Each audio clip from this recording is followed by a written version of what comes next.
noite. Boa noite. Não está muito baixinho? Agora deu. Boa noite. Então, obrigado pela presença de vocês. Nós estamos iniciando a 4ª edição do projeto Narrativas.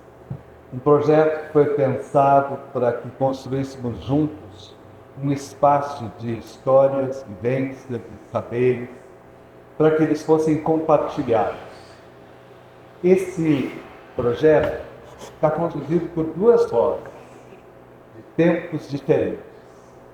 A Camila, que é psicóloga, 30 anos, atravessando os desafios e enfrentamentos de quem é uma geração cheia de perguntas e possibilidades.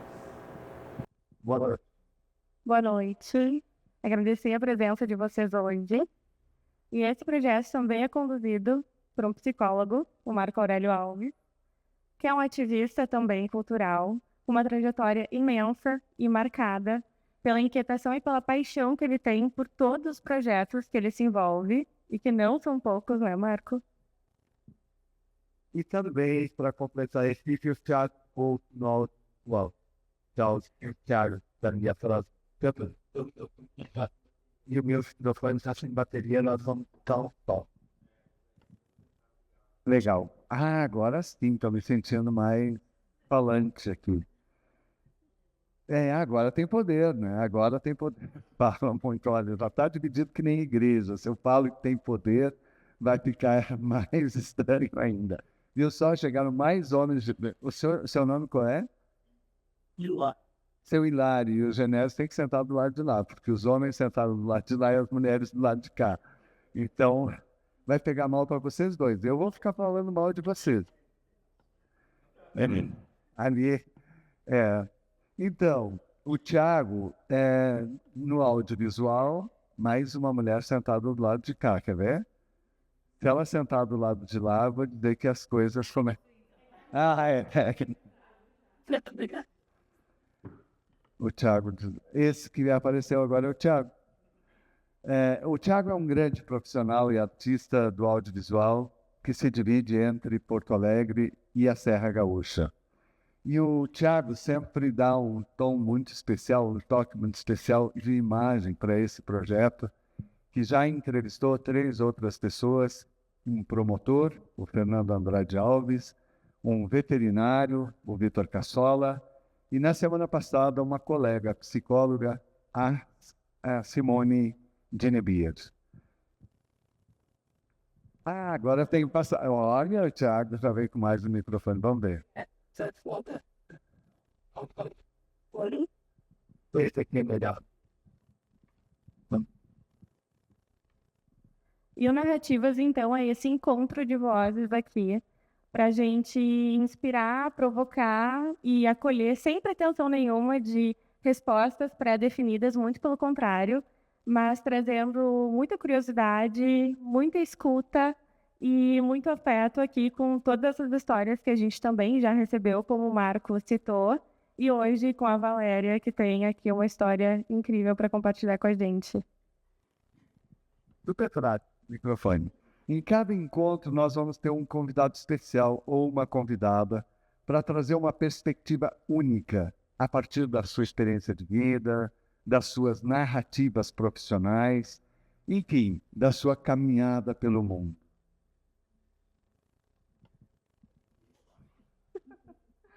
E a gente, então, vai trazer aqui os mais diversos temas, desde terceira idade, a gente teve, como o Marco citou já, o Vitor Cassola, a gente vai trabalhar também estilo de vida, questão de saúde mental, emocional, porque a vida em si ela é múltipla. Então, não existe uma única forma da gente viver, da gente sentir, da gente cuidar ou da gente envelhecer. Agradecendo ao jornal Nova Época, que fez uma bela reportagem através do Brasa na semana passada, cabe registrar que o bonito é que quando nós sentamos juntos, nós percebemos que as nossas perguntas não são muito diferentes umas das outras.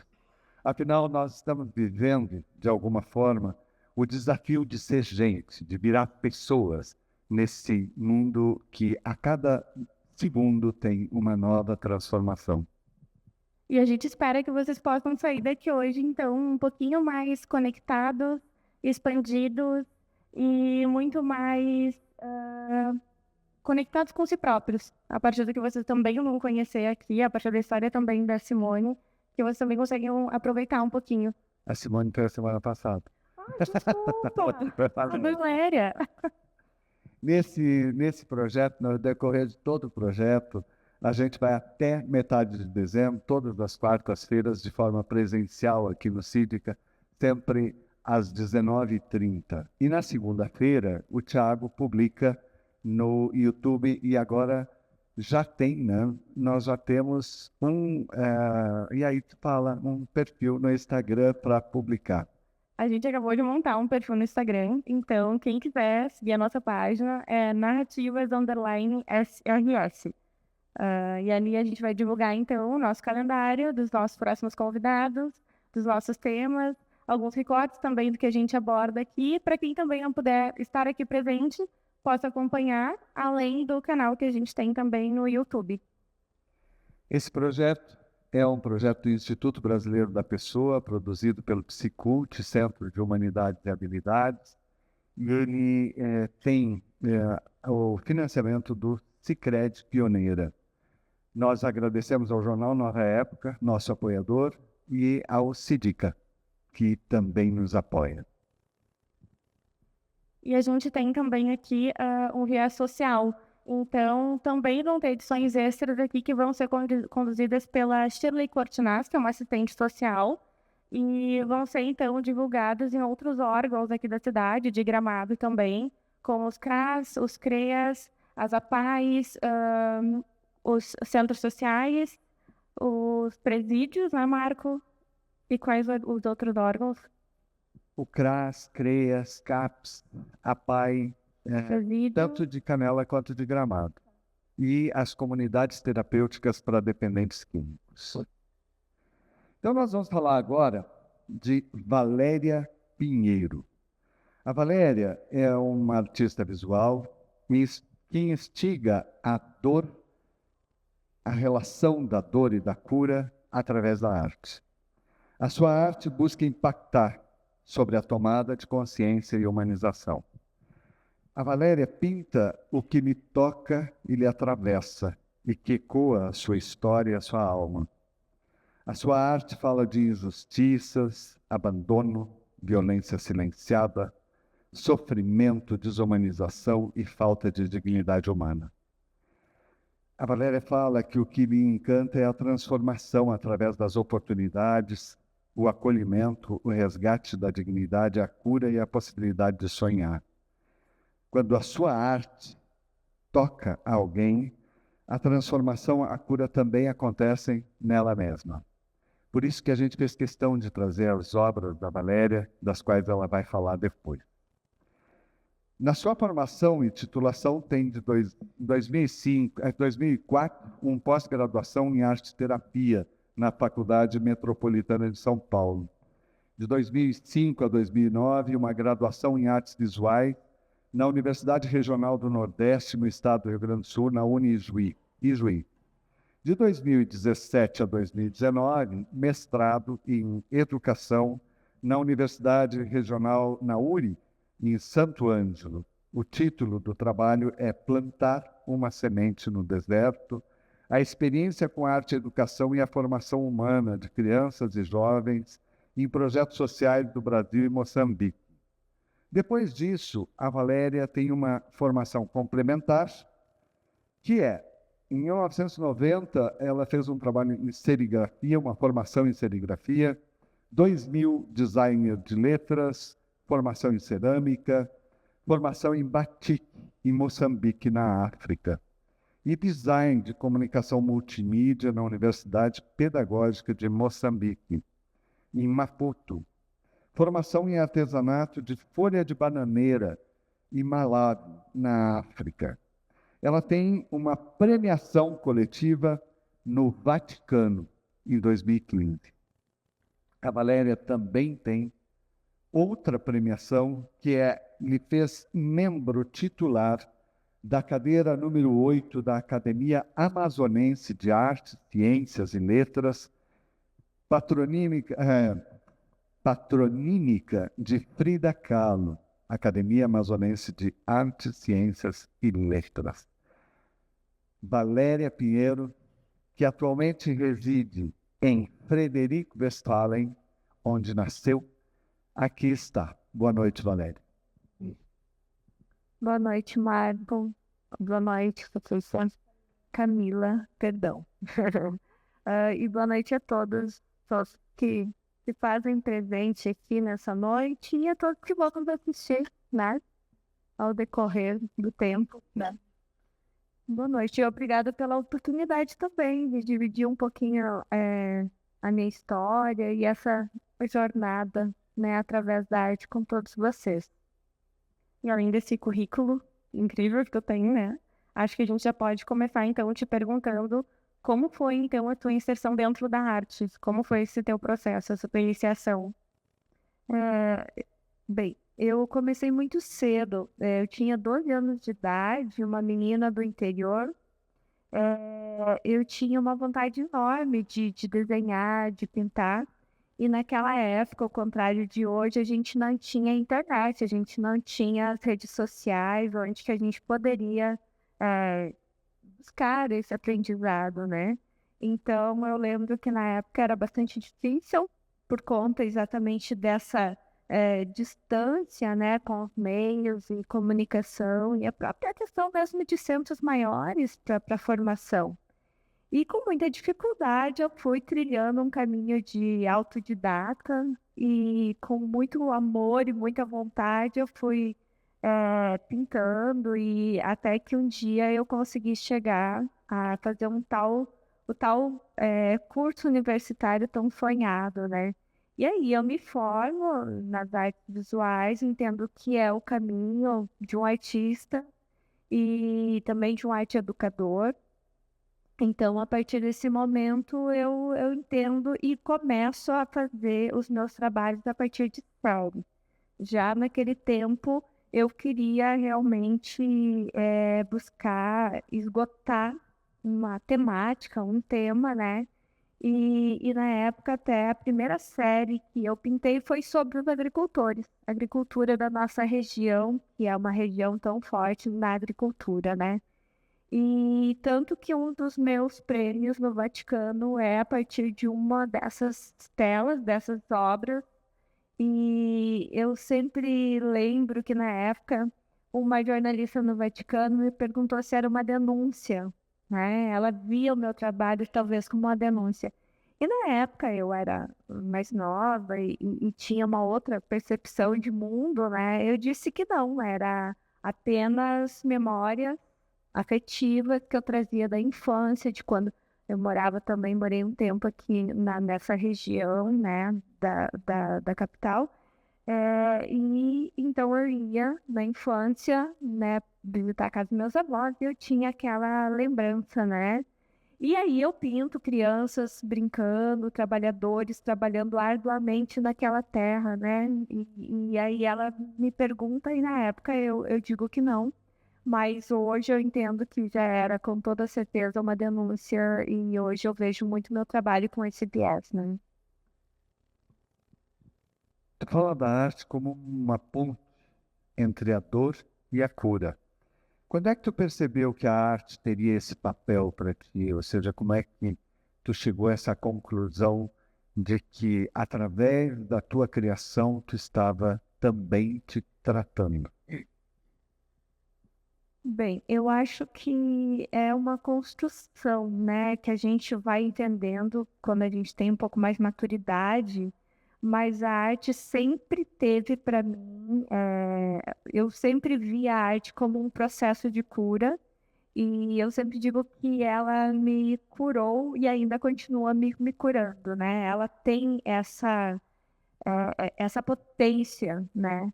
E quando hoje, depois de um tempo que eu comecei a levar a arte, principalmente para esses lugares, né, onde que a gente leva sempre para pessoas vulneráveis, eu consigo ver que ela, literalmente, ela é uma cura.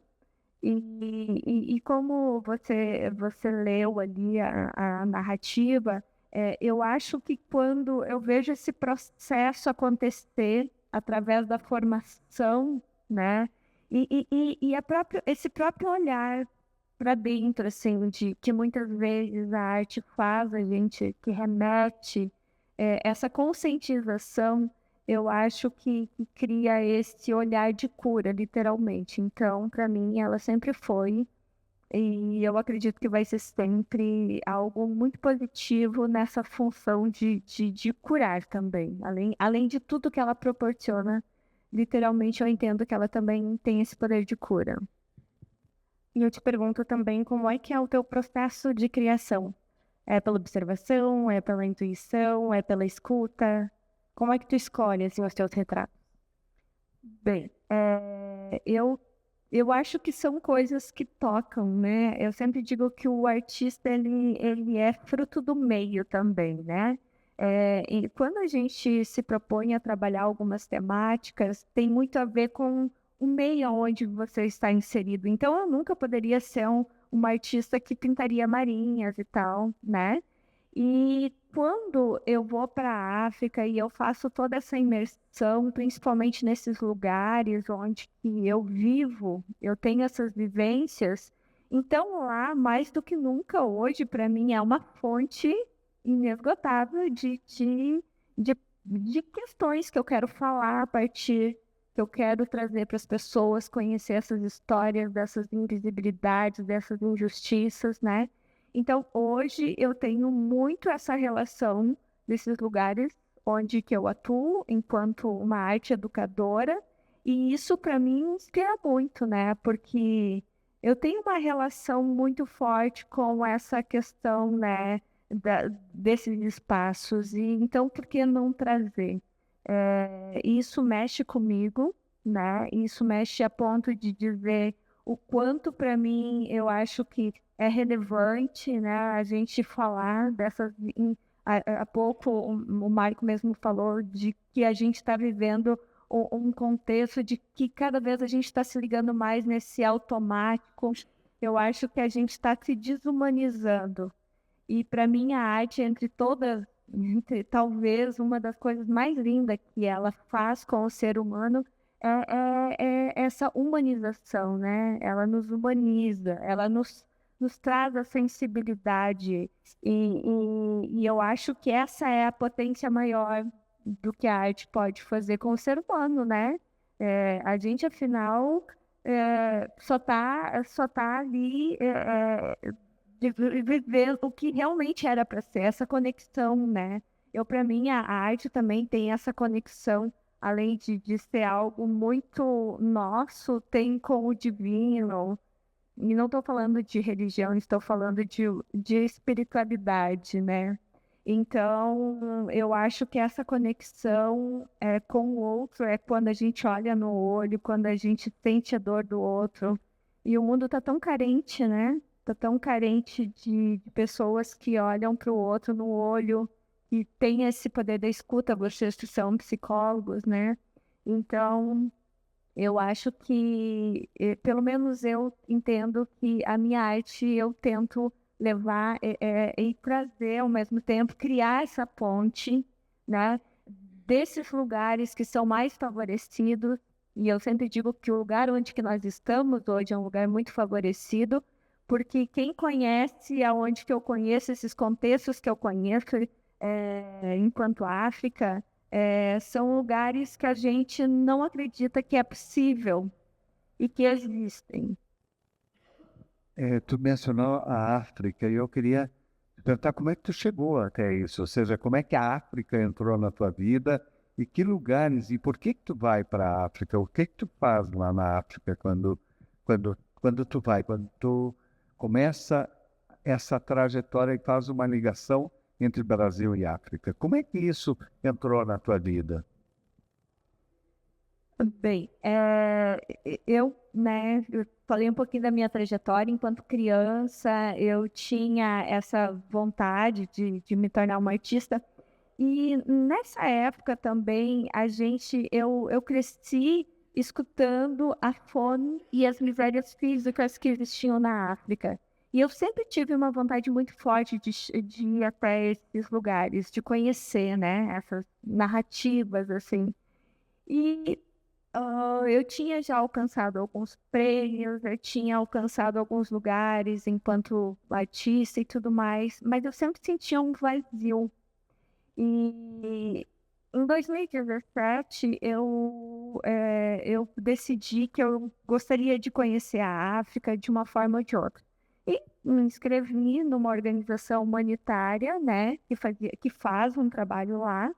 E na época eu fui para lá para conhecer, e quando eu cheguei lá, eu me assustei com tudo aquilo que eu presenciei, porque eu fui para fazer uma oficina, então só para vocês entenderem melhor. Eu faço parte de uma organização humanitária. A gente, na época, atendia Fraternidade Sem Fronteiras. É uma organização, hoje a gente está em mais de 5 países na África e a gente tem muitos projetos aqui no Brasil. Somos em mais de 30 mil padrinhos, onde que cada um de nós faz uma contribuição mensal e nós alimentamos muitas crianças na África. Só para vocês terem uma ideia, Moçambique são mais de 14 mil crianças. Madagascar, mais de 14 mil pessoas. No Malawi, mais de 3, 4 mil pessoas. No Congo, que agora é Burundi, a gente tem um orfanato com 400 crianças que a gente tirou das zonas de guerra. Então, são lugares que nós acolhemos as crianças para dar alimentação e a educação, a escola, né? E na época eu fui convidada, então, porque a preocupação do nosso diretor era que as crianças estavam crescendo, e aí o que acontecia? A gente, enquanto criança, um brinquedo, né, o alimento e tal, tá ok. E o nosso diretor pediu para eu fazer uma oficina com essas crianças na época. E quando eu cheguei lá, eu tinha muitos adolescentes e jovens. E quando eu perguntei para eles nessa oficina qual era o sonho deles, ficou tudo um silêncio total nesse lugar. E eu pensei, será que eu fiz uma pergunta, né, errada, ou eles não me entenderam? E no final da tarde, quando eu saí daquela sede, que é o lugar que a gente tem, onde que a gente acolhe essas crianças, a primeira cena que eu me dei conta foi com uma menina segurando o irmãozinho, mas ela era muito pequena, vestida com uma sacola plástica. E vestida com uma sacola plástica, a alça da sacola, eu tenho uma foto, assim, nas minhas palestras, eu mostro essa imagem. Ela estava vestida com a alça da sacola e eu olhei e eu tentei reconhecer, entender aquilo que eu estava vendo, né? E quando eu olhei, então dentro da fraternidade a gente inclusive sempre tem as nossas, que a gente leva esses grupos para conhecer e a gente fala, a gente não pode ficar chorando, mostrando esse sentimento de pena, enfim. E eu não consegui segurar, né? Porque é muito forte, gente, é muito forte. E aí, o que acontece? Eu comecei a pensar, agora eu tô entendendo por que as crianças não sabem o que é sonhar, porque uma diarreia mata nesse lugar. São crianças que se alimentam uma vez por dia quando nós demos esse alimento, que é uma shima. Crianças nunca comeram sal nem açúcar. As crianças dormem com a família inteira em cima de uma esteira, num barraquinho feito de barro, com uma esteira no chão. Crianças que morrem por uma diarreia, que muitas vezes eu vou, numa outra das minhas viagens, eu chego lá, a criança já não está mais viva. Então, assim, mães que trabalham numa machamba, os valores para você se alimentar é muito alto, né? Então, essas crianças, elas crescem sem nunca experimentar o sabor de um sal, de um açúcar, não tem energia elétrica, não tem água, a água ela lamenta quando eles buscam quilômetros, muitas vezes. Então, esse é o cenário de Moçambique que eu estou falando, porque o cenário do Malawi é de um campo de refugiados de 55 mil pessoas que estão fechados ali e que não têm direito nem a ter um nome, né, porque eles perdem. E que nos nossos outros lugares ainda a gente tem um contexto que são piores, assim, porque aí a gente tem a guerra, que a gente precisa tirar as crianças agora desse lugar, Madagascar. Só para vocês terem uma ideia, as pessoas comem a mandioca sem cozinhar, porque não tem água quando tem essa mandioca. Então, são cenários, assim, que a gente não acredita que é possível, né? E eu, diante de todos esses cenários, de todas essas questões, eu pensei, eu preciso fazer um projeto que eu quero voltar para esse lugar, eu quero contribuir de alguma forma. Mas chega a ser meio que estranho, né, a gente falar de arte num lugar desse. Mas pensei nesse projeto, num projeto para a gente conseguir desenvolver com os adolescentes. E quando eu mando, então, esse projeto, a direção da organização aceita e digo, olha, Valéria, você pode fazer, mas você tem que ter essa responsabilidade e tudo mais. E tanto que na minha... Foi o projeto das oficinas. Foi o projeto das oficinas, mas aí eu transformei ele num projeto que a gente continuaria dando, né, continuaria fazendo esse projeto. E aí, aquilo era mês de maio, em agosto eu voltei para Moçambique, fui estudar o batik, que é uma arte que a gente faz lá. E aí, então, a gente deu início ao projeto que as crianças, então, viriam, os adolescentes, fariam esse batik. E lá eles não podem continuar estudando, as crianças, porque vocês imaginam que a mãe não tem R$ 1 para comprar 1 quilo de nada, de alimento. Como que a mãe e o pai vão pagar para esse filho ir do transporte para a escola? Então, não existe transporte público, né? E eles precisam comprar uma pasta também para continuar estudando. Então, nada disso se tem, eles param ali de estudar. E aí, através do nosso projeto, eles têm a possibilidade, a gente vende também o batik, a fraternidade também cria todo esse espaço para que eles consigam continuar estudando. Então, só para vocês terem uma ideia, o projeto Artes, que virou, se transformou num projeto chamado Artes Sem Fronteiras, que ainda está lá hoje, está cada vez mais amplo e mais bonito. Ele é um projeto que hoje a gente já tem adolescentes, jovens já na universidade. Nós estamos com 3 jovens que foram para a universidade. E em Moçambique a gente tem vários jovens que daí estão em outras áreas também, né? E que também hoje tem a possibilidade de... Então, aquela palavra que eu perguntei naquela oficina há alguns anos atrás, quais eram os sonhos, e eles não tinham na época, hoje, através das nossas oficinas e todos esses projetos que a gente tem desenvolvido, eles aprenderam a sonhar. Então, hoje eles dizem... tia, eu quero ser enfermeiro, eu quero ser em outras áreas, né, diversas, mas isso pra gente traz, assim, um sentimento de gratidão, né, enorme. É que o Marco agora, a gente tem que ficar pipocando, porque senão o Marco, ele é dona de tudo isso aqui. Assistindo a palestra. Mas citou, né, o quanto a arte impacta nisso. E eu acompanhei também as redes sociais de vários depoimentos ali de adolescentes e o quanto a arte trouxe, né, uma outra perspectiva para eles, assim, de realidade. Mas principalmente se tratando, eu acho que de crianças. Quando tu percebe, assim, que a arte traz esse entendimento e construção de identidade para as crianças de lá.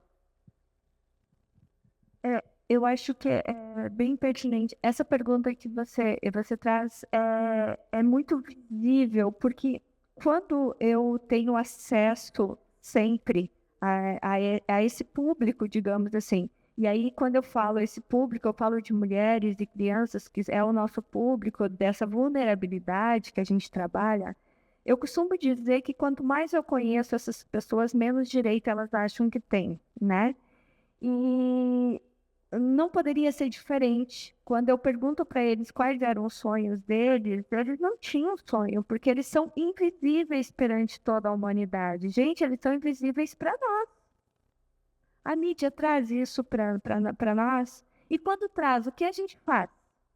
Né? A gente vive nas nossas bolhas. E a gente está indo para. A gente vive, eu acredito que se está bem para mim, tá tudo bem e não deveria ser isso. Então, essas pessoas, elas são invisíveis para o restante da humanidade. Tanto que tem interesse de política, de governos que exploram a África. A África não ela é totalmente explorada até hoje. Por isso que a gente vive uma guerra no Congo. Eles estão lá tirando toda a riqueza, escravizando. Os rebeldes vão matar as crianças, gente, é uma humilhação. É assim, vocês não fazem ideia. Eu vivi o mês de novembro, eu fiquei no Congo, o medo, a insegurança desse lugar, das pessoas. As pessoas civis só querem trabalhar, elas têm. Então, essas pessoas, a gente tá falando dessa invisibilidade. E, por exemplo, quando eu vejo as crianças que a gente está ensinando, a gente está trazendo. Porque a arte faz isso, né? A arte é a expressão. Então, quando a gente dá um lápis, quando a gente dá um carvão na mão delas, um pedaço de papel, onde que elas podem se expressar, elas vão colocando as questões dela. E eu sempre digo que, principalmente as nossas crianças do orfanato do Congo, são as que mais precisam, porque elas viram o pai e a mãe sendo mortos. E nós tiramos uma criança que estava amarrada na mãe há 10 dias, a mãe já estava morta e essa criança estava amarradinha na mãe. A gente tirou, a gente tem bebês lá no nosso orfanato. E quando a gente tira essas pessoas, quando a gente dá um outro olhar de afeto, de cuidado, de carinho para essas crianças, elas começam a se sentir pertencentes. E muitas vezes elas só querem o nosso abraço. A gente chega lá achando que a gente vai, né? A gente está pensando que vai levar um agasalho, vai levar o alimento e elas só querem um abraço, elas só querem um colo. Então, quando a gente começa a colocar o lápis, a possibilidade de arte, que o povo africano assim, eles veem a arte com outro olhar, que é muito diferente do nosso olhar aqui, né? E aí eles têm, eu sempre percebo assim que ali eles estão se vendo, talvez até criando essa visibilidade, porque a autoestima nem sei se daria para dizer que é uma autoestima, né? E tu sabe que numa dessas falas, um amigo meu que é psicólogo, ele fala, né, de que uma mãe, por exemplo, no campo de refugiados, que precisa se prostituir 8 vezes numa manhã para comprar um prato de folha de batata para dar para os filhos que estão há 3, 4 dias sem comer. E aí ele fala, né, dessa questão da psicologia e tal, e eles dizem assim, às vezes dá vontade da gente colocar nosso diploma, né? Quando a gente vê uma mãe dessa, como que a gente trata de uma mãe dessa? Como que a gente trata dessas pessoas, né? Que vem a família inteira sendo morta, sua casa sendo destruída, né, com ataque de... Então, essas pessoas, eu acho que elas começam a se construir, a se reconhecer através das suas oportunidades, né? E eu acho que a arte tem essa função também, né, entre todas elas. E eu acho que trazendo um pouco também para a nossa realidade aqui no Brasil, né? Se tratando, por exemplo, das medidas socioeducativas para crianças e adolescentes, principalmente para os adolescentes, na verdade, eu percebo que, como eu já trabalhei também no CREAS, o que que é as medidas socioeducativas, né? É tu limpar um terreno, é tu pintar um cordão, só que o que que isso traz para o indivíduo, né? E o quanto talvez a arte em si poderia agregar ali para ele como ser humano, como indivíduo, trazendo essa experiência. Eu acho que isso também aqui no Brasil é pouco explorado. Mãe, nasci em meio à luta, à escassez e ao silêncio. A minha mãe, muito jovem, carregou a sua gravidez no peito e no medo. Eu cresci sentindo o peso do trabalho duro, a ausência de conversa e a solidão de quem sonha sem ter onde apoiar seu sonho. Na adolescência difícil, sem incentivo, instrução e instrumento, foi a arte que me chamou. Enquanto o mundo era áspero, eu desenhava. Enquanto a vida pedia sobrevivência, eu buscava sentido nas cores e formas. Eu vivia dentro dos meus sonhos. Pintar, para mim, nunca foi luxo, foi necessidade, foi travestir nos meus desertos uma maneira de sobreviver e de existir. Eu transformei a falta em presença, o silêncio em cor e a dor em arte. Valéria Pinheiro. Valéria, o que muda quando uma mulher em situação de vulnerabilidade tem a oportunidade de se expressar artisticamente? Tu já presenciou momentos de renascimento através da arte? Nós falamos, ou tu falou bastante sobre a experiência na África. E eu queria que tu reportasse um pouco sobre as tuas experiências aqui no Brasil. Bem, o que você falou sobre a minha narrativa, né, e a minha fala, eu venho de um lugar onde que a gente teve escassez, né? E eu cresci entendendo que a gente tinha muitas vezes as conquistas através dos nossos méritos, né?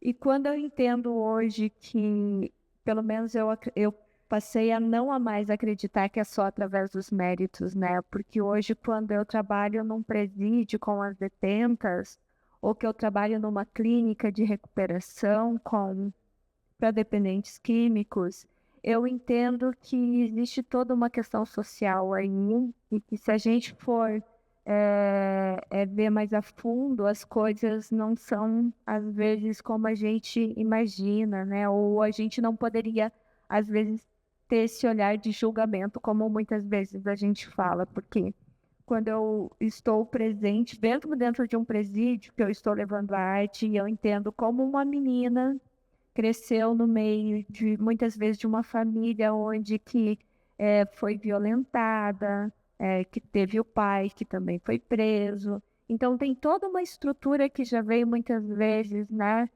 E que conhece muitas vezes o indivíduo que coloca ela no tráfico, que vai parar nesse presídio, ou mesmo né, nessa dependência química.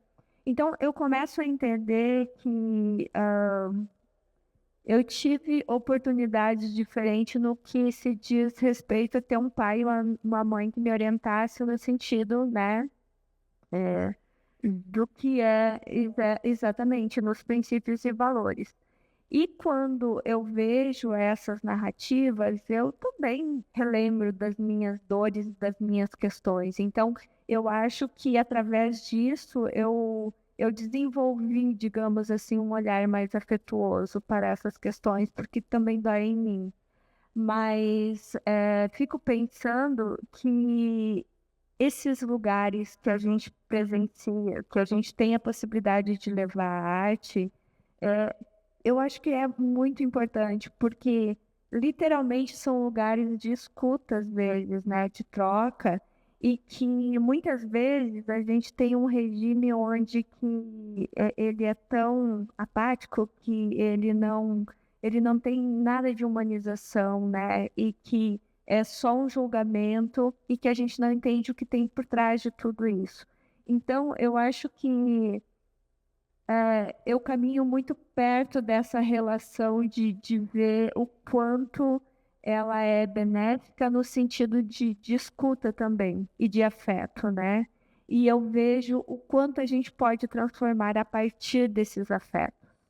Muitas vezes eu sempre digo, não é a partir apenas do dinheiro, mas é do tempo, né? É da escuta, é do olhar, entre essas questões também, né? Que estão muito que deveriam caminhar muito juntas, né? Tu trabalha com esse ativismo social, mas principalmente, como tu disse, afetivo, né? Mas como tu consegue trabalhar assim tão diferente para isso sem te esgotar emocionalmente?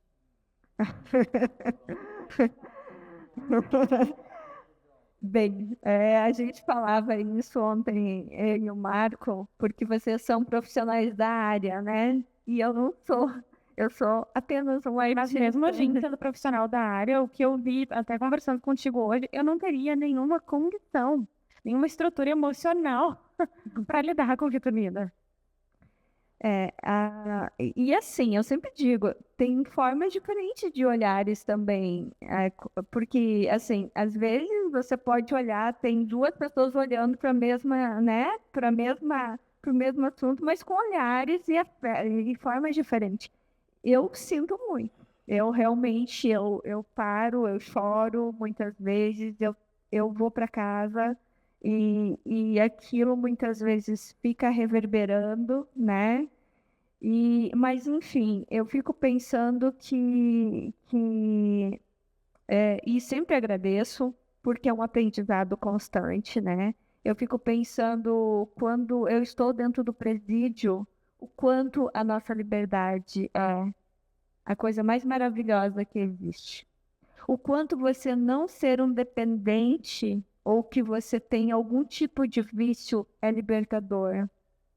Então, quando eu vejo a falta de. Quando eu estou nesses contextos dessa vulnerabilidade e principalmente dessa falta de dignidade que eu presencio muitas vezes nesses lugares, eu fico pensando o quanto a gente precisa ser grato.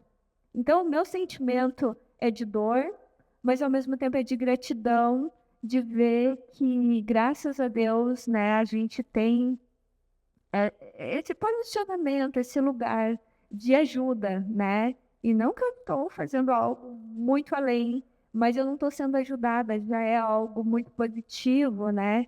Então, eu fico pensando que nesse lugar eu sempre olho e penso, é de gratidão. É de gratidão quando eu piso, quando depois de 3 dias que eu venho de uma viagem de voo, de 3 dias no avião aí para chegar, e quando eu chego aqui, que eu vejo o verde, quando desembarco nessa terra, que a gente tem um alimento, que a gente tem pessoas que vivem com dignidade, quando eu saio daquelas grades do presídio, quando eu saio dessas falas dessas pessoas que a gente, né, que a gente vê o quanto estão imersos aí naquela vida da dependência e tudo mais, do vício. Então eu vejo que a gente precisa ser grato todos os dias. A gratidão é algo que a gente não pode deixar de olhar para tudo que a gente tem de positivo. E isso nos revigora, né? Eu crio porque eu preciso respirar, porque a arte foi o meu grito e também o meu silêncio, a minha cicatriz e a minha cura. A minha missão é usar a arte como ponte entre a dor e o alívio, entre a ausência e o acolhimento, entre a desumanização e a dignidade. Pinto, tatuo, ensino, escuto, porque eu acredito que a arte transforma, resgata e revela a essência de quem somos. Me dói ver o abandono, a violência calada, as vozes silenciadas, mas me encanta o brilho nos olhos, a lágrima que vira cor, a história que encontra beleza onde antes havia só cicatriz. O meu propósito é transformar a arte em um ato de consciência, fazer dela abrigo, espelho, cura e chama. Eu sou artista, eu sou ponte, eu sou instrumento da vida chamando outras vidas para despertar. Essa é a Valéria Pinheiro, que também escreve genialmente, né? Contigo. Tu citou muito também a questão das detentas, né? Como é que é para ti tu levar a arte para dentro de um sistema que foi feito, na verdade, para punir, né? Exatamente. Quando a gente entende esse sistema e a gente entende como, e não estou aqui tirando toda a necessidade de ter um sistema, eu sempre falo para as detentas, inclusive, a gente precisa ter, né, uma sociedade organizada. Mas dentro dessa sociedade organizada, nesses espaços, muitas vezes, não tem nada de humanização. E não tem uma mudança, uma projeção de mudança para essas pessoas, né?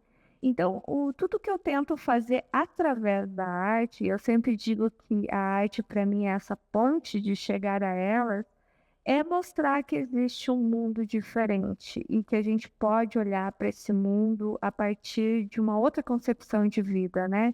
E, e elas, principalmente, se olharem, né? Tentar resgatar essa dignidade de se perdoar, porque tem essas questões, né, dessa punição, desse olhar, né?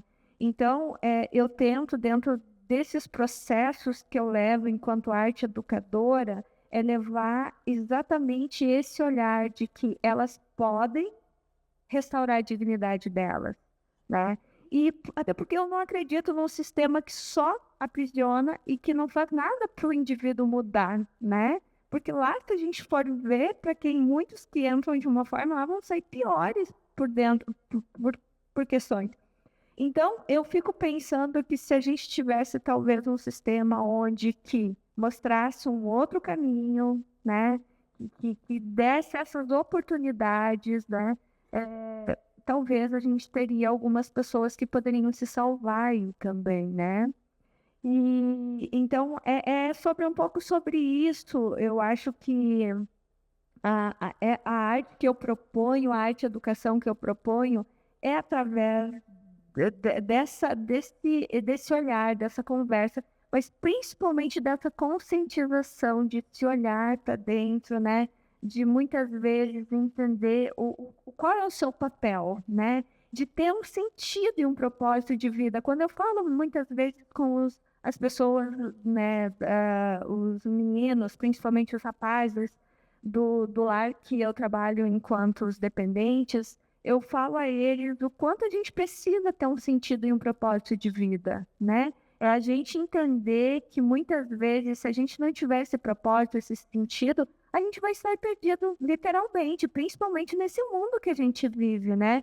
Nesse mundo nessa sociedade do cansaço, do imediatismo, do burnout, dessas questões todas que a gente vive, dessas doenças contemporâneas que a gente vive. Então, a gente ter um sentido, um propósito para as nossas vidas é fundamental. Na minha concepção, é fundamental. Eu acho que é o que falta hoje, muitas vezes, para os nossos adolescentes, né? Que vai, muitas vezes, encadear lá dentro da droga, dessas buscas, né? Das próprias redes sociais e tudo mais. Então, é uma arte, educação para quem precisa de uma oportunidade. Ela funciona também como formação, como transformação, como lugar de escuta, como lugar de afeto, do abraço. Muitas vezes elas chegam no presídio, elas só querem um abraço, né? E é por aí, sabe? Sem julgamento, eu acho que não cabe em nós tanto essa relação. Já foi julgado, né? Vou te atrapalhar. É minha vez hoje. Fale. Mas aí que eu vejo que também há alguma parte, na verdade, uma boa parte da população sofre um abandono institucional, né? E querendo ou não, dá espaço. Dá espaço para agressividade, dá espaço para criminalidade, para o medo. E querendo ou não, a arte pode também vir a ocupar esse espaço que está sendo muito mal utilizado, né? E que é pouco visto e é pouco valorizado aqui no Brasil. Eu costumo dizer que a gente vive numa sociedade que, pelo menos a arte que eu gosto de pensar, é a arte que ela está na tatuagem, que o Marco acabou de citar, que eu sou uma tatuadora por conta de que preciso sobreviver. Então, a gente sabe que no Brasil é muito difícil a gente sobreviver a partir de alguma, né, da arte. Então, fui buscar possibilidades de viver através da minha arte, e aí me torno tatuadora lá ainda no tempo que eu fazia faculdade e tudo mais. E percebo o quanto a gente precisa buscar esses caminhos, né? O quanto ela pode ser ponte em várias possibilidades. E aí, quando a gente tem muitas vezes uma sociedade que não tem esses amparos, e quando eu digo amparos, é muitas vezes de uma forma até de escuta mesmo, né? A gente vai vendo o que vai, muitas vezes, chegando a nós, esses lugares, muitas vezes, e a gente perde totalmente as conexões, né? E cada vez a gente tem presenciado mais essa falta de conexão, de escuta, de brilho, de olhar no olho, né? Então, quando eu penso na arte, eu penso nessa arte popular. Ela não precisa ser erudita. E muitas vezes as pessoas não têm ideia da dimensão do que é arte. Ela está na nossa xícara de café, né? Ela está na roupa que a gente veste, ela está no cenário, ela está em tudo, nas redes sociais mesmo. Mas a gente acha que a arte às vezes está tão distante, que ela é erudita, né? E ela é isso também. Mas ela também pode ser algo que a gente está ali convivendo todos os dias. Falou na tatuadora, e a Valéria, eu acho que ela é um tiro na futilidade, né? A Valéria é um canhão contra a futilidade, contra... ela faz umas reflexões que incomodam, né? Que inquietam. Eu espero que sim. Eu espero que a gente saia do celular em algum minuto e a gente perca essa instantaneidade tão fútil para tantas coisas, né? Que nos permita essa reflexão. Mas eu tenho uma curiosidade que essa humanista, essa artista, essa arte educadora, também grava a arte na pele. E aí eu sempre fico curioso de saber do tatuador o que move as pessoas para tatuarem o que e onde. Eu sempre fico, mas por que naquele lugar, né? Agora tem uma moda que eu ouvi isso hoje 2 vezes no consultório. Ah, vai tatuar o braço inteiro. Deve ser uma moda, né? Mas o que move a pessoa a tatuar e o que ela tatua e onde? Mais comumente com a Valéria. A Valéria tem em Frederico Westphalen um estúdio, que é uma galeria de arte, um estúdio de tatuagem e eu diria que é um ponto turístico, né? É um dos primeiros pontos turísticos, para quem não conhece Frederico Westphalen, está logo depois que a gente entra da Argentina para o Brasil, está ali Frederico, que é uma cidade imensa para uma população não tão grande, uma cidade que tem 9 universidades. Então, ela é muito diferente daquilo que a gente pode imaginar. Então, a futilidade lá não tem muito espaço, tem mais a cultura. O que leva as pessoas a tatuar o que e onde? Bem, faz 20 anos que eu sou tatuadora, então eu venho de um tempo que a tatuagem, a gente tinha uma outra visão, né? Hoje a tatuagem passou a ser uma moda, um modismo, onde que a gente vê os artistas, então as pessoas passam a olhar diferente. Mas na época que eu comecei a tatuar, não tinha esse olhar como a gente tem hoje, né? Então, eu lembro que quando eu cheguei, eu escolhi viver numa cidade menor, eu não fiquei num grande centro, né? Então, às vezes, as mulheres olhavam para mim e me diziam assim: se você fosse toda tatuada, eu não tatuaria com você. Então, pensa, né? E eu tenho um olhar um pouco diferente, eu sou uma tatuadora um pouco diferente. O Marco conhece meu estúdio, não é. É um estúdio que tem muita arte, né? E tudo mais, não sou aquela tatuadora toda tatuada, então eu fujo um pouco desse estereótipo, né? Mas eu acredito que a arte, ela da pele, a body art, ela tem muito a ver com as nossas memórias, as nossas vivências, as nossas reflexões e a nossa identidade. A gente tatua muito o momento. Eu vejo que as pessoas tatuam muito o momento que elas vivem. E eu sempre digo, Marta, que eu tenho um privilégio muito grande, porque vocês têm um divã, vocês escutam, mas eu também escuto muito através, né? Porque quando eu estou tatuando, geralmente as pessoas sempre me trazem as suas histórias de vida. E lá na minha marca passa desde o juiz até o presidiário, a dona de casa, a empresária. Então, todas essas pessoas, onde que me traz uma possibilidade muito grande de conhecer muitas histórias, conhecer pessoas. Às vezes a gente se torna, inclusive, amigos, né? Porque a gente vai se identificando. São, às vezes, clientes que voltam e voltam e voltam. Mas assim, ó, te falando mais diretamente, a gente tem alguns tempos que tem modas diferentes. Eu acho que tatuar braço, escritas, né? Vai ser sempre muito, muito forte essa tendência, porque as pessoas querem literalmente falar muitas vezes dos seus sentimentos, das suas histórias, né? Muitas vezes querem também homenagear alguma questão profissional, enfim. Eu vejo isso que está muito. E é tão interessante, eu fico pensando. Às vezes eu penso essa relação, como as pessoas muitas vezes elas querem colocar nas suas peles, né? Essa relação das suas histórias, contar um pouco de si através da sua tatuagem. Então, para mim, a tatuagem eu sempre digo que talvez o Picasso, o Leonardo da Vinci, esses caras estariam aí também fazendo tatuagem hoje.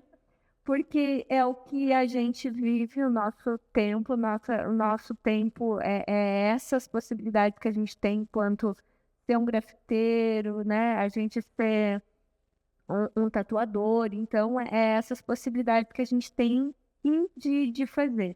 Eu sempre vi a arte como uma possibilidade de fazer o meu desenho, de desenvolver a minha técnica de arte. Eu estudo todos os dias. Não estou dentro do meu estúdio, eu estou no meu ateliê, então tem uma relação total. Eu vejo a pele das pessoas como a minha tela. Então não existe uma diferença, então, tu tatuando para tu pintando uma tela. Não, a única diferença é que alguém está me encomendando, mas geralmente quando você encomenda algo que não está pronto ainda, você sempre vai trazer uma característica do artista, do tatuador, enfim, né? A gente tem o nosso estilo, né? Então a gente também, mas eu não vejo muita diferença. Muito pelo contrário, cada vez eu vejo que as coisas estão super ligadas. Quando eu estou estudando uma pintura dessas que eu proponho fazendo uma tela, tem muita conexão com a minha forma de fazer arte lá na pele também. E a própria tatuagem, né? É uma forma de expressão, de identidade também, de cura também, né? Literalmente, eu vejo que muitas pessoas trazem as suas dores e elas precisam expressar também através dessa tatuagem. E ela também serve. Então, por isso que eu vejo muita tatuagem uma espécie de cura, né? E não estou falando apenas como terapia, né? Mas como algo de expressão literal. Eu preciso falar a partir disso, né? Nós temos um momento que a gente abre para a plateia perguntar. Então, fiquem à vontade, os jornalistas e o público todo, fiquem à vontade para perguntar o que vocês tiverem. Eu levo o microfone até você. Alguém tem alguma pergunta? Não temos perguntas hoje. Você é só obrigado a perguntar. Não vão ganhar o cachê, né, É Marco? verdade, hoje não vai ter o cachê, então. Valéria, tem um conjunto, a exposição da Valéria vai ficar aqui durante uma semana, até a próxima quarta-feira fica aqui, e aí ela vai para o Espaço Sicredi João Pessoa. Ela fica lá mais uma semana, e depois ela segue para Tramandaí, onde tem um projeto chamado Amar Elas, Amarelas. E lá essa exposição vai estar dentro do projeto lá em Tramandaí, antes de irem para África novamente. Vocês vão em agosto para a África, vai uma grande comitiva. E o que está planejado para essa ida para a África agora? O Arte Sem Fronteiras, que é esse projeto do qual eu desenvolvi, ele também tem, e a gente tem dentro da própria fraternidade, quem quiser até depois eu vou deixar o site e tudo mais.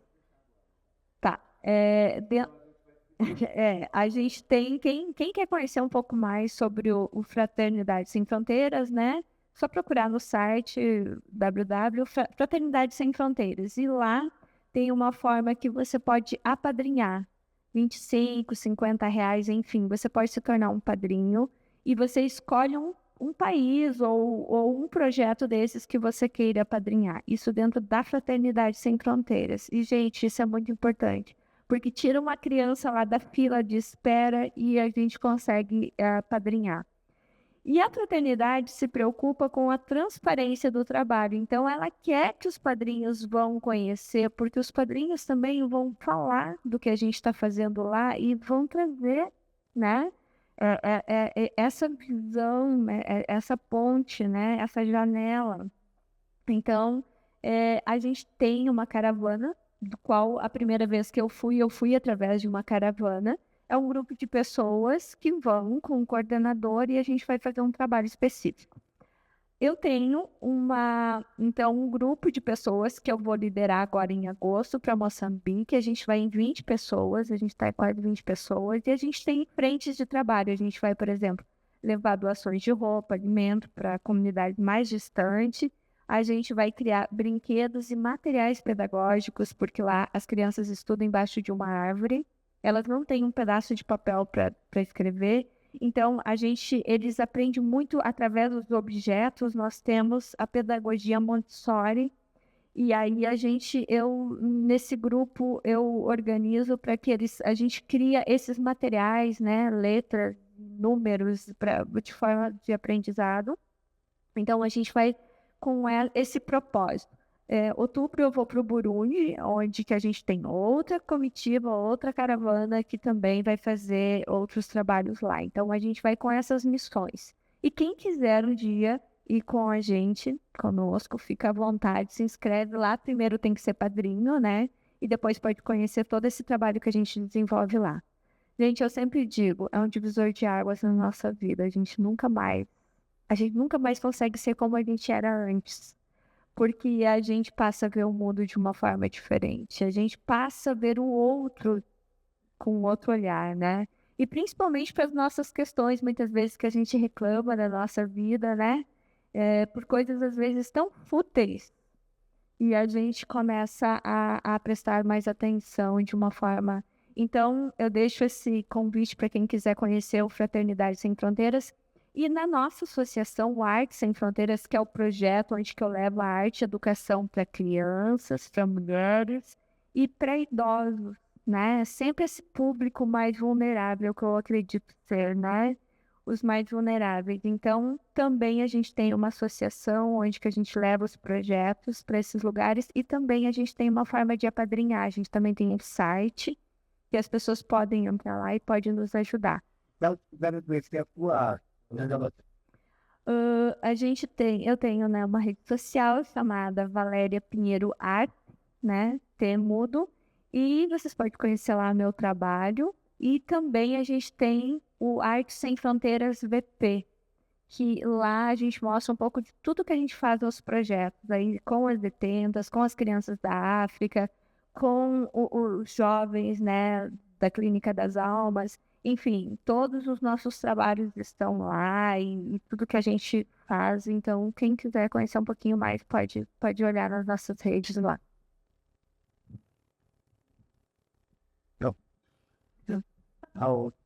Não tinha perguntas agora. Era mais para a gente agradecer a presença dela, da Valéria. E hoje tu fica para entregar o presente para ela, nosso mimo. Fica hoje a teu critério. Então, mas eu queria que tu contasse primeiro quem é o próximo convidado. A nossa próxima convidada está presente hoje. A Lisiane Zábica, que ela tem um projeto maravilhoso, que foi até colocado, né, em prática há pouquinho tempo e já ganhou uma proporção gigantesca que nem ela imaginava, que é o Baque Vista, que é um projeto feito para mulheres, para trilhas, para passeios, viagens, acampamentos, dando essa oportunidade para quem não tem esse acesso, né? Então, ela faz esses grupos de em torno de 15, 20 mulheres, dependendo qual é, né, o intuito, para abrir, então, para a gente ter essa experiência, né, na natureza. E a Liz, então, é a precursora agora aqui na Serra desse novo projeto. E ela vai O projeto acontece aqui em Canela? Ele está, assim, expandindo, não é só aqui em Canela.